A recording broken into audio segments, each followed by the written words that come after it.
오늘 이 시간 저와 여러분에게 주시는 하나님의 말씀은 구약성경 이사야 30장 18절부터 26절까지 말씀입니다.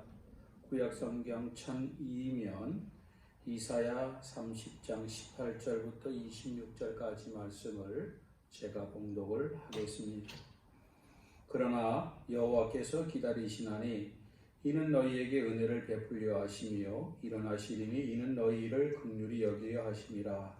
대저 여호와는 정의의 하나님이심이라. 그를 기다리는 자마다 복이 있도다. 시온에 거주하며 예루살렘에 거주하는 백성아, 너는 다시 통곡하지 아니할 것이라. 그가 내 부르짖는 소리로 말미암아 내게 은혜를 베푸시되 그가 들으실 때에 내게 응답하시리라.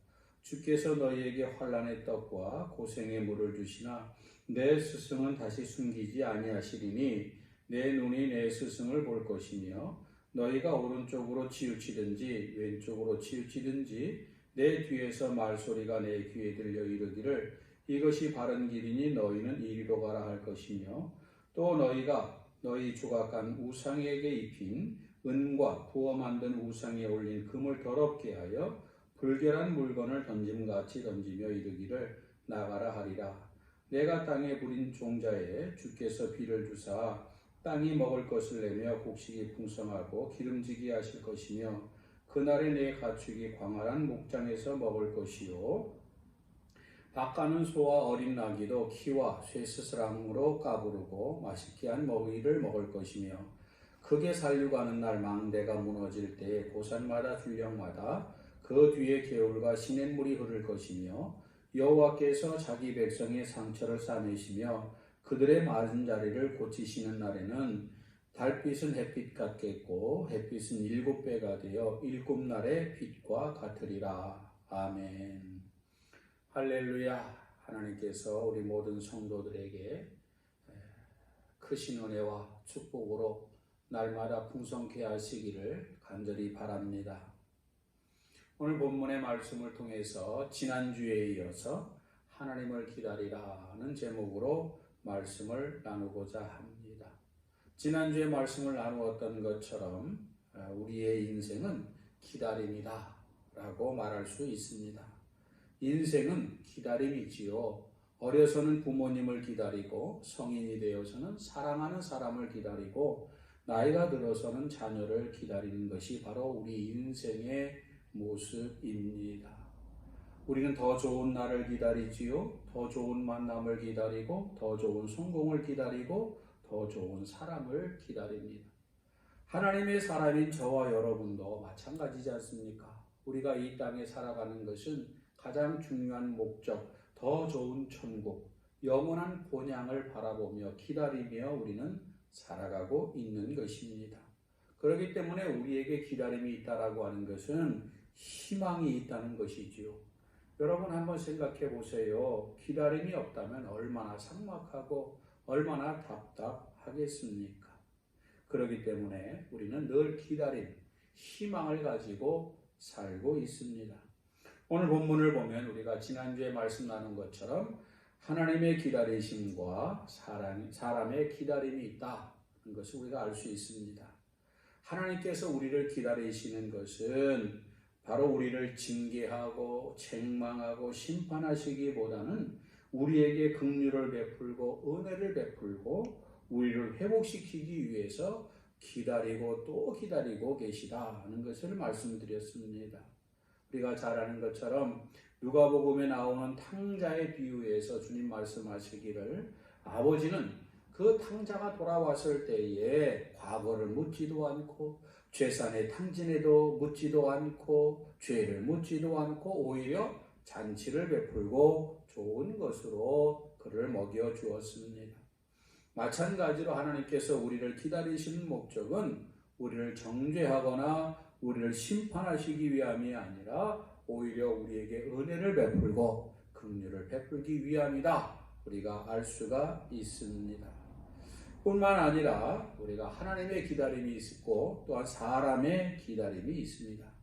오늘 18절 하반절 말씀에 보니까 하나님을 기다리는 자가 복이 있다 그랬지요.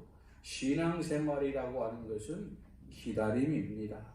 기도의 응답을 기다리고 말씀의 약속을 기다리고 주님 오심을 기다리고 하나님의 약속이 이루어진 그날까지 기다리는 것, 이것이 바로 신앙생활입니다. 성경에 나타나는 믿음으로 성공한 사람들의 특징이 있는데 그게 뭐냐면 기다림에 성공했다는 것입니다.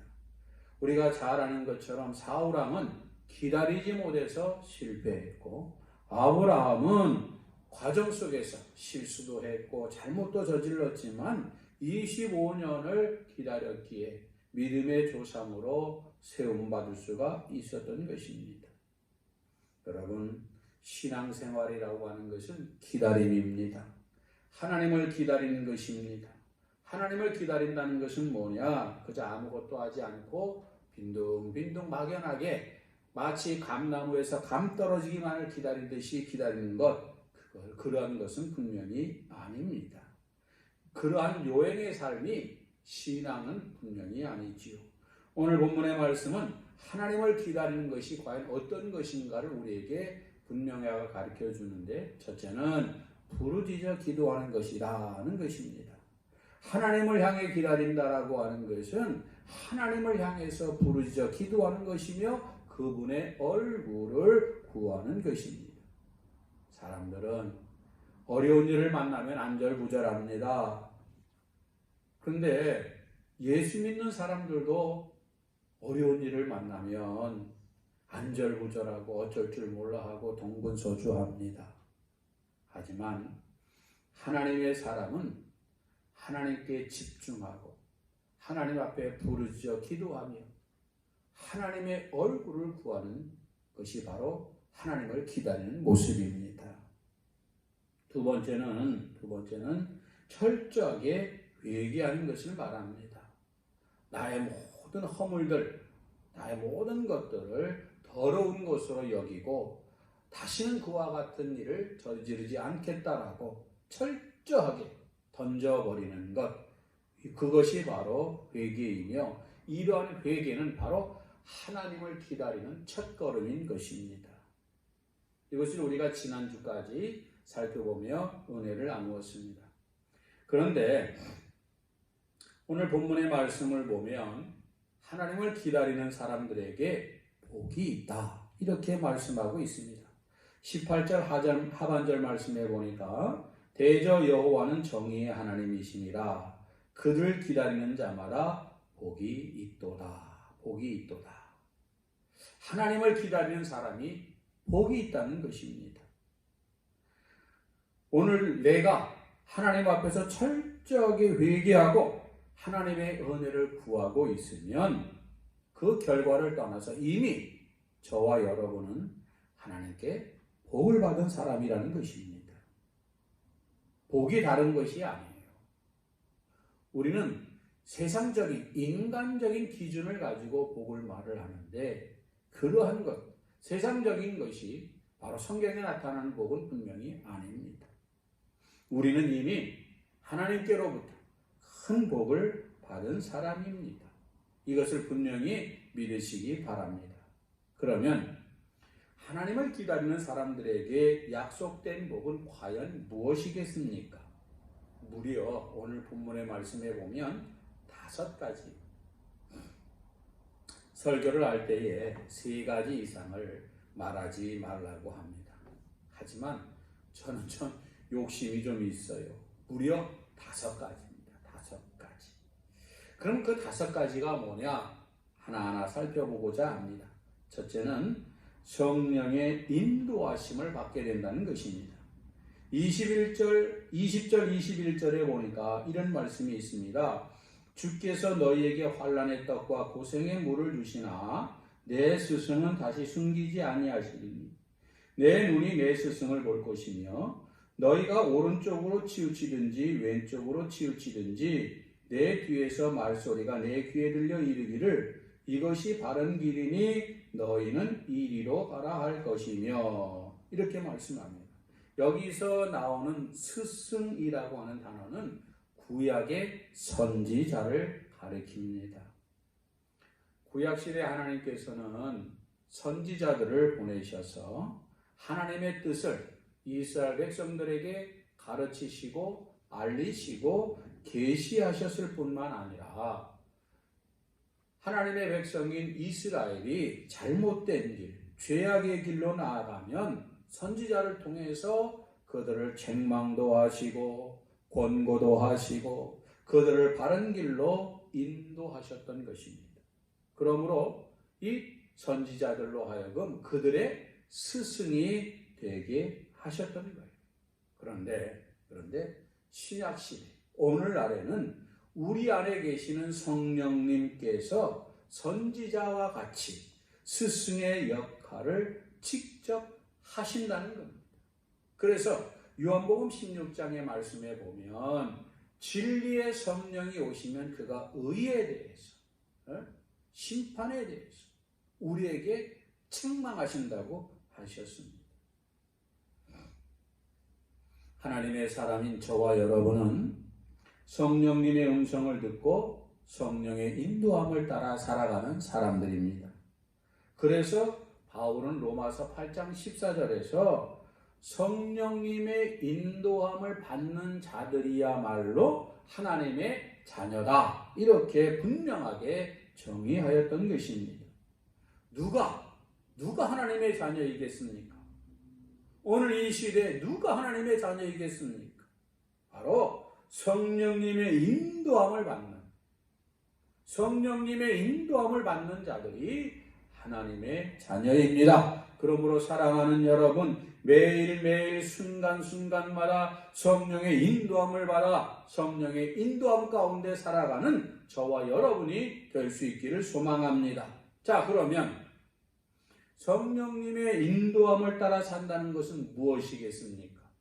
성령님의 인도함을 따라 산다는 것은 내 생각, 내 주관, 내 고집, 내 계획, 내 이성을 말씀 앞에 다 내려놓는 것입니다.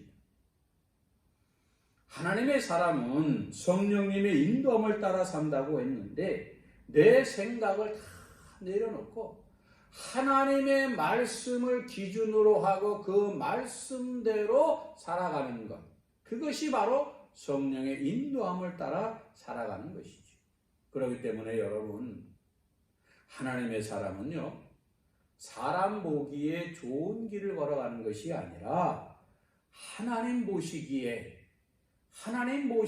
합당하고 의롭고 좋은 것을 따라 살아가는 사람들이 바로 하나님의 자녀입니다.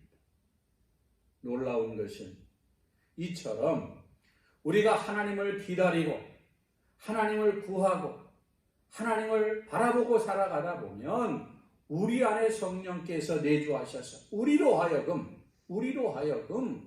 성령께서 인도하시는 대로 살아가도록 감동하시고 감화하시고 바른 길로 인도하여 주신다는 사실입니다. 두 번째, 하나님을 기다리는 사람들에게 주어지는 축복은 바로 풍요의 축복입니다. 23절부터 24절까지 말씀입니다.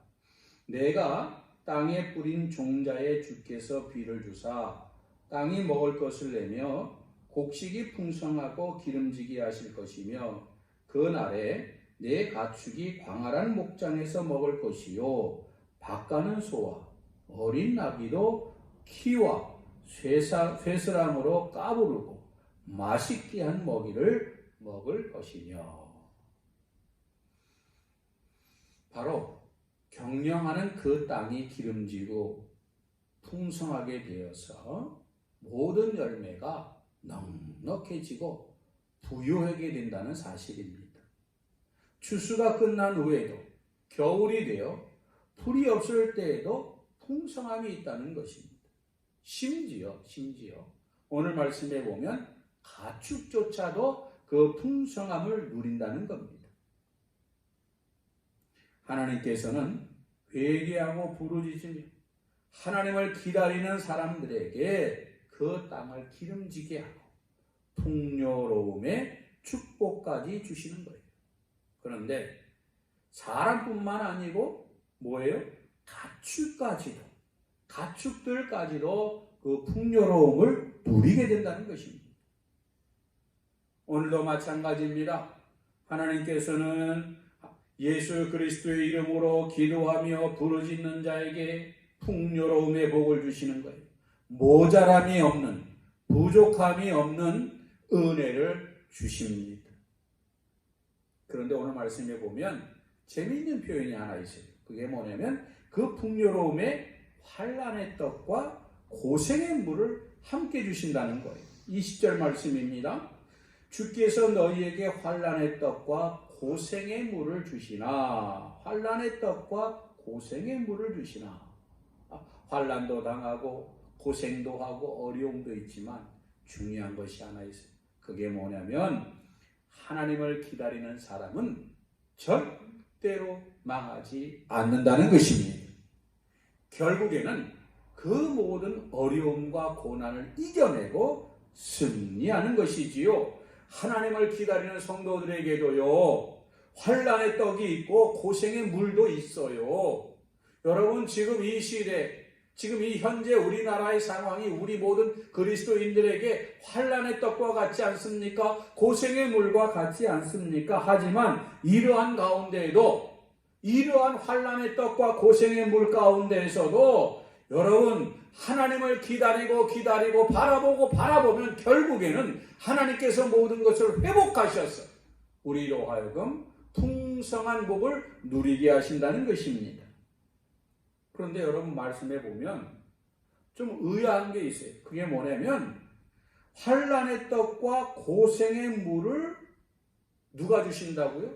주님께서 주신다는 거예요. 내 의지와 상관없이, 내 발행과 상관없이 하나님께서 주신다는 거예요. 여러분, 우리가 이 세상에서 경험하는 대부분의 고생과 어려움과 환난은 그 책임이 나에게 있어요. 하지만 요셉과 같이 내 잘못이나 죄와 상관없이 하나님의 섭리 가운데 내 인생에 허락하신 환난의 떡과 고생의 물도 있어요. 저는 이 코로나 사태가 어떻게 보면 우리에게 주어지는 환난의 떡과 고생의 물과 같다, 그렇게 생각을 합니다. 이 땅에서 이런 환난의 떡과 고생의 물로 인해서 어려움을 당하고 고난을 당할 때 고통 가운데에서 왜 나만 이런 고난을 겪느냐 불평하거나 원망하지 말고 오히려 믿음으로 하나님의 뜻을 기다리며 바라보며 기도하며 나아갈 수 있길 바랍니다. 그 환난과 고생이 결국엔 하나님 앞에서 저와 여러분을 더 온전한 자로 만들어줄 것이고, 그렇게 하나님 앞에 서게 될 때 더 풍성한 복을 저와 여러분이 받아 누리게 될 줄로 믿습니다. 하나님을 기다리는 사람들에게 주어지는 세 번째 복은 하나님께서 원수를 갚아주신다는 거예요. 오늘 25절 말씀입니다. 제가 읽습니다. 크게 살려고 하는 날 망대가 무너질 때에 고산마다 줄령마다 그 뒤에 개울과 시냇물이 흐를 것이며, 이렇게 말씀합니다. 하나님의 백성들, 하나님의 사람들, 하나님의 자녀들이 철저하게 회개하고 부르짖을 때에 하나님께서 그 하나님의 백성들을 압제하던, 학대하던, 핍박하던, 고통스럽게 만들던 그 원수들을 무너뜨릴 것이라는 거예요. 지금 우리가 큰 어려움 가운데 있습니다. 고난 가운데 있습니다. 생각지도 못했던 전염병으로 인해서 교회들마다 예배를 드리지 못하고 있습니다.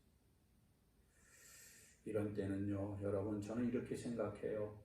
이건 누구의 탓도 아니고 누구 책임도 아니에요. 이것은 우리가 하나님 앞에서 한국교회가 온전하지 못했기 때문이다, 저는 그렇게 생각합니다. 이런 때 우리는 회개할 때입니다. 철저하게 내 자신이 먼저 하나님 앞에서 회개하고 하나님 앞에 나의 모든 것을 내려놓고 하나님을 기다리고 바라보면 결국엔 하나님께서 이런 어려움을 가져온 모든 것들을 다 무너뜨려 주실 줄로 믿습니다.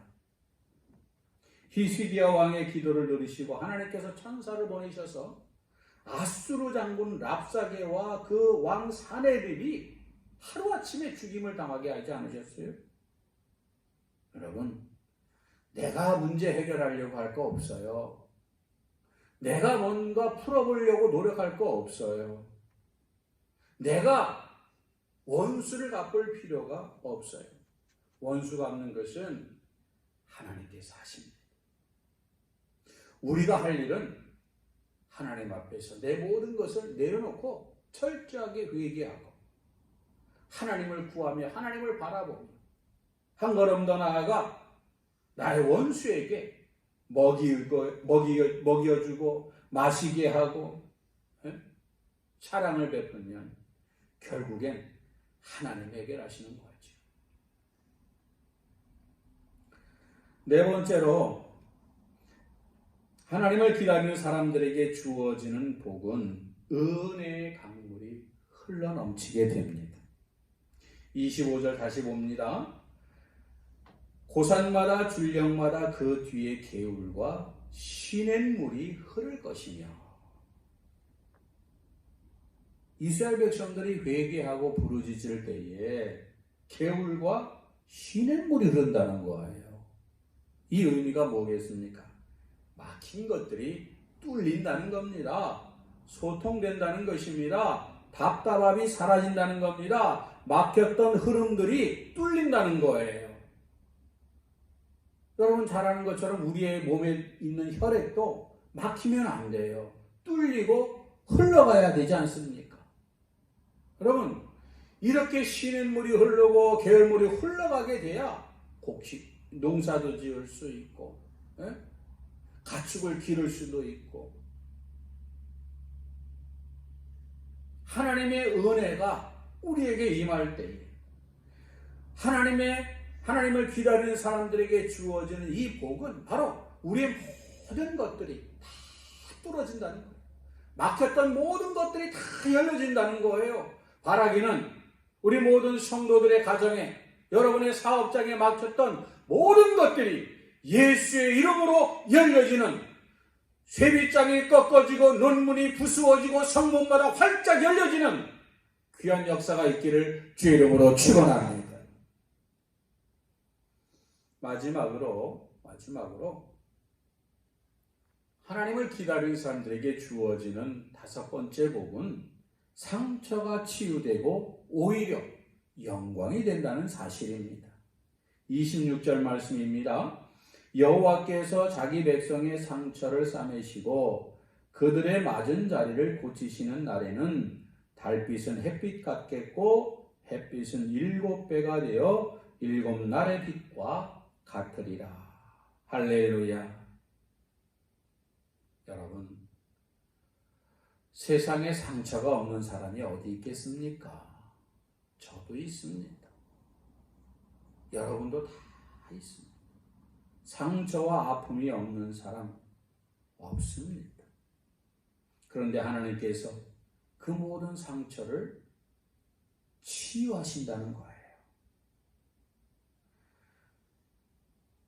세상에 상처 없는 사람이 어디 있겠어요? 어떻게 보면 우리 인생은 다 상처로 얼룩진 인생 아니겠습니까? 보이지 않아서 그렇지 우리 주변에 그 마음이 갈기갈기 찢긴 사람들이 얼마나 많습니까? 그런데 오늘 말씀에 하나님은 저와 여러분의 상처를 치유하시고 깨끗게 하시기를 원하시고 계십니다. 우리 주님이 이 땅에 오신 목적도 우리의 상한 마음을 치유하시기 위해서 오셨습니다. 그래서 수고하고 무거운 짐진 자들아 다 내게로 오라 말씀하신 것입니다. 오늘 말씀에도 하나님께서는 당신의 백성들의 상처를 싸매시고 맞은 자리를 고치신다. 그런데 놀라운 것은 맞은 자리를 고치시는 것으로 끝나는 것이 아니에요. 상처를 싸매시고 고치시는 것으로 끝나는 게 아니에요. 오늘 말씀해 보니까 치유하시는 정도가 아니라 그 상처가 도리어 우리의 영광이 되게 하신다는 거예요. 26절 다시 읽습니다. 여호와께서 자기 백성의 상처를 싸매시며 그들의 맞은 자리를 고치시는 날에는 달빛은 햇빛 같겠고 햇빛은 7배가 되어 7날의 빛과 같으리라. 할렐루야. 달빛이 햇빛이 됩니다. 햇빛은 7배나 더한다고 합니다. 상처가 있는 곳에는 어둠이 있습니다. 그래서 상처가 많은 사람들의 마음은 늘 어둡습니다. 그래서 상처가 많은 사람들의 얼굴은 어둡습니다. 그래서 자신의 마음이 어두우니 다른 사람에게 또 상처를 줍니다. 상처를 받으면 어둠의 영이 틈을 탑니다. 사람 마귀가 꼭 그 상처받은 자리를 통해서 사람을 공격합니다. 그런데 하나님께서는 그 상처를 치유하십니다. 어둠이 사라지게 하십니다. 여러분, 우리의 상처가 싸매어지고 고침받게 될 때 어둠은 사라지게 돼 있는 것입니다. 빛이 임하게 돼 있습니다. 더 나아가 합력하여 선이 되게 하시는 하나님께서는 우리의 상처가 아픔으로 끝나는 것이 아니라 우리의 인생의 믿음의 영광이 되게 하여 주시는 것입니다. 하나님께서는 여러분의 상처가 보석과 멸관이 되게 하시는 것입니다. 사랑하는 여러분, 하나님은 지금도 우리를 기다리고 계십니다. 세상에서 이리저리 기웃거릴 거 없습니다. 하나님을 늘 가까이 하시고 하나님께 돌아가시기 바랍니다. 다시 말씀드리거니와 신앙생활은 기다림입니다. 하나님을 기다리시기 바랍니다. 하나님을 기다린다는 것은 부르짖어 회개하며 기도하는 것입니다. 그렇게 회개하며 부르짖어 기도하는 자들에게 오늘도 하나님께서는 이와 같은 놀라운 축복으로 함께하여 주실 것입니다. 신실하신 하나님께서 이 약속의 말씀대로 저와 여러분에게 놀라운 은혜를 베풀어 주실 줄로 믿습니다. 바라기는 늘 하나님을 바라보며 기다리는 성도들이 되었어. 하나님이 약속하신 이 여러 가지 축복을 받아 누리는 성도들 되시기를 주의 이름으로 축원합니다. 기도하겠습니다. 은혜와 사랑과 긍휼이 풍성하신 하나님, 하나님을 기다리는 자들에게, 하나님을 바라보는 자들에게 놀라운 축복이 있음을 깨달아 알았습니다. 우리 모든 성도들 늘 하나님을 기다리고 바라봄으로 말미암아 성령의 인도하심과 하나님이 주시는 풍요의 축복과 하나님께서 우리의 모든 원수를 갚아주시는 은혜와 우리의 삶에 막혔던 모든 것들이 뚫어지고 열려지는 은혜의 강물이 흘러가며 뿐만 아니라 우리의 삶 속에서 우리의 모든 상처가 치유되고 고침받아 오히려 영광이 되어지는 놀라운 축복을 받아 누리는 성도들 되기를 원합니다. 성령님, 늘 하나님을 바라보는 믿음이 될 수 있도록 도와주시옵소서. 예수님 이름으로 기도 올리옵나이다. 아멘.